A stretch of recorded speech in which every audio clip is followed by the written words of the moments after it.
이강인이 소속된 PSG는 리그 우승과 더불어서 프랑스 슈퍼컵과 FA컵을 모두 우승하면서 국내 대회 3관왕을 차지하게 됐죠.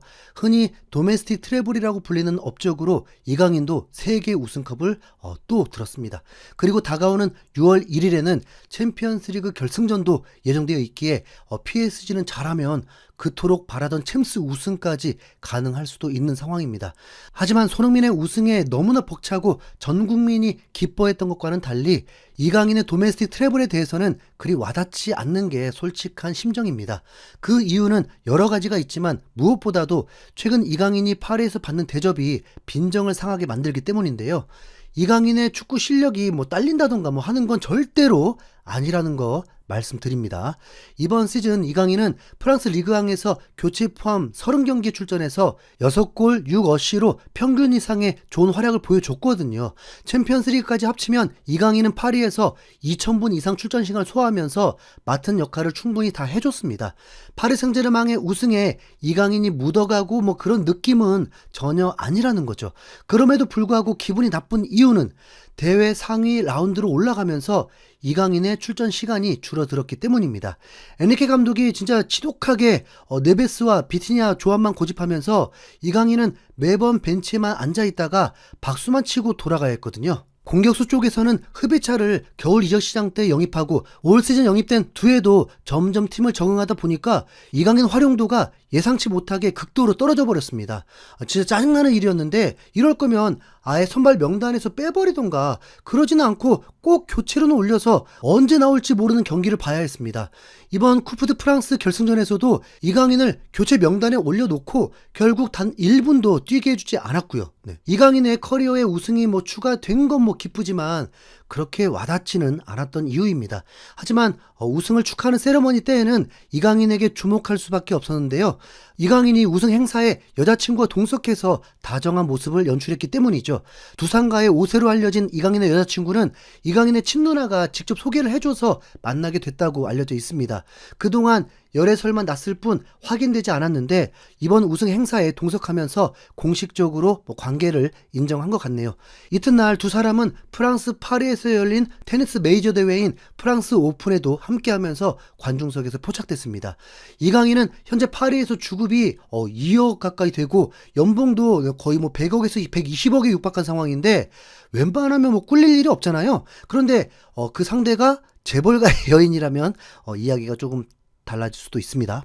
과거 메이저리그에서 활약했던 박찬호는 누적 연봉이 8,500만 달러가 넘었는데 이는 2025년 기준에 1,257억이 넘어가는 어마어마한 금액입니다. 그럼에도 불구하고 결혼할 때 부동산 재벌이었던 장인어른이 사위가 야구만 해서 돈은 많이 못 벌었겠지만 사람은 정말 좋다라면서 박찬호가 돈을 잘 못 번다는 말을 하면서 많은 한국 팬들이 웃었던 일화가 생각나는데요. 이강인도 혹시나 장인어른으로부터 비슷한 말을 듣지 않을까 하는 농담 섞인 말이 한국 네티즌들 사이에서 돌기도 했습니다. 장인어른에게 한 소리 듣지 않기 위해서라도 이강인이 이적해야 한다는 말 역시 심심치 않게 보이곤 했죠. 이강인이 파리에서 밀려나듯이 무조건 이적해야만 하는 상황은 아닙니다. 앞서 말씀드렸듯이 이강인은 1인분 이상으로 충분히 활약하고 있지만 이강인이 더 자주 경기에 나오고 더 많은 활약을 보여주기를 바라는 마음에 이적설을 언급하는 거예요. 실제 PSG 측에서는 오히려 이강인에게 재계약을 제안했다가 까였습니다. 프랑스 매체인 르파리지앵에서는 파리의 단장이 바르콜라와 이강인에게 모두 연장 계약을 제안했다고 밝혔는데요. 연봉을 50% 이상 올리는 파격 제안으로 이강인을 붙잡으려고 했습니다. 이강인의 계약은 2028년까지라서 아직 시간적으로는 여유가 있는 상황이지만 구단 측에서도 분명 이강인이 출전 시간에 불만을 가졌다는 걸 알아차렸기 때문에 연봉을 올려주면서 잡으려고 한 거죠. 이 제안을 받았다면 이강인은 매주 3억 넘는 엄청난 주급을 받을 수도 있었는데 재계약은 더 진행되지 않았습니다.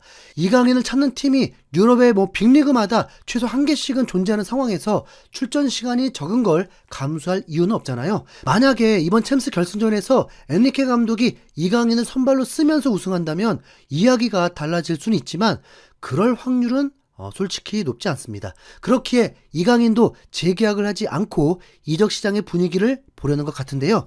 일단 이강인의 인기는 엄청납니다. 자잘한 팀들은 다 생략하더라도 스페인 라리가의 아틀레티코 마드리드, 이탈리아 세리에의 우승팀 나폴리, 그리고 영국 프리미어리그의 아스날, 뉴캐슬 등 각 리그별로 챔피언스 리그에 출전하는 팀들이 모두 이강인을 원하고 있는 겁니다. 스페인 기자들 중에서 아틀레티코 소식에 가장 정통하다는 평가를 받는 루벤 우리아는 이강인과 쿠보를 주목하라. 두 선수 모두 아틀레티코 마드리드의 영입 대상으로 올라와 있다. 상업적인 이유도 포함된다라면서 이강인이 스페인 3강 팀 중에 하나인 아틀레티코 마드리드의 영입 목표라고 말했고, 이탈리아 현지 매체인 아레나 나폴리는 나폴리의 스포츠 디렉터인 조반니 만나가 PSG의 이강인과 접촉을 시도했다. 이강인은 PSG와 계약을 갱신하지 않으며 좋은 시장 기회를 맞이했다라면서 이강인 영입을 위해서 나폴리 임원진이 나서서 직접 접촉을 시도했다고 밝혔죠. 프랑스 매체인 레이크포에서는 아스날이 이강인에게 관심을 가지고 있다는 사실을 확인했다는 기사를 쓰기도 했습니다.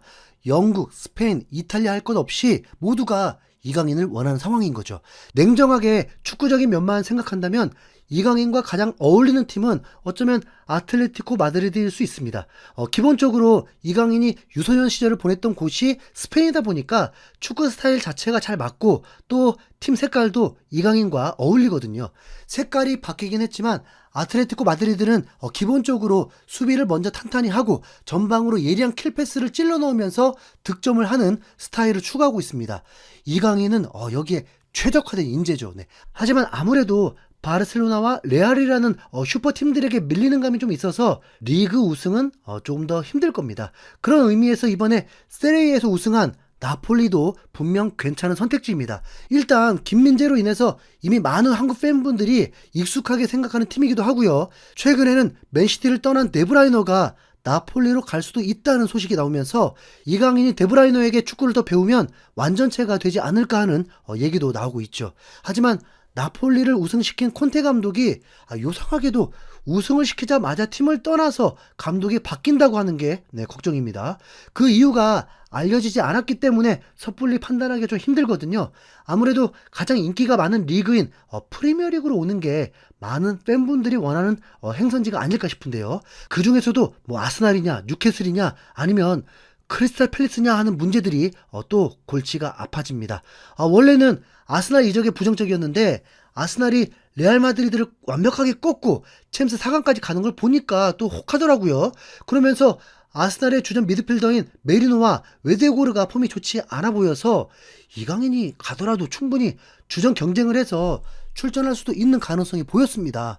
뭐 챔스도 나간 팀이니까 뭐 로테이션으로 파리소보다 더 많은 경기를 뛸 것 같고, 그래도 한국에서 경기를 다 챙겨보려면 프리미어리그가 가장 좋긴 하잖아요. 여러분의 생각은 어떠신가요? 이강인이 어떤 팀으로 가야 할까요? 많은 댓글과 좋아요 부탁드리면서 이상 흰수염고래였습니다.